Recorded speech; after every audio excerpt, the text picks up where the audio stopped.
হয়,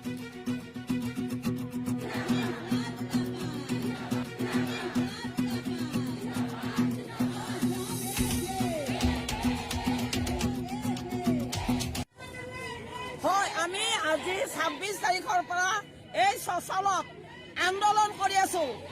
আন্দোলন কৰাৰ ক্ষেত্ৰত জানে অংগনবাড়ী কৰ্মী সহায়িকা মানে মহিলা, এই মহিলাসকলৰ নিৰাপত্তা বুলি কথা এটা আছে।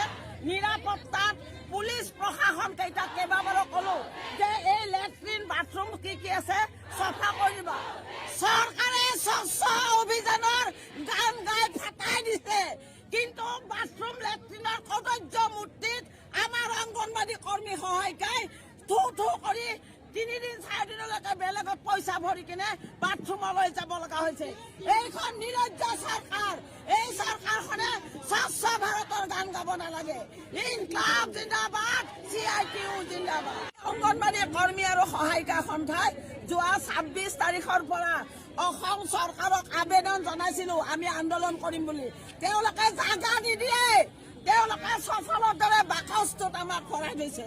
আমাৰ দাবী মাত্ৰ এটাই, এইটো দাবী হ'ল 19 অক্টোবৰত মাননীয় সঞ্চালক বিভাস মোদীদেৱে আমাৰ কৰ্মী সহায়িকাৰ কাৰণে যি প্ৰস্তাৱ দিছপুৰীয়াক দিছিল, সেই প্ৰস্তাৱটো হ'ল কৰ্মীৰ বাবে 12,000, মিনি কৰ্মীৰ বাবে 10,000 আৰু সহায়িকাৰ কাৰণে 7,000।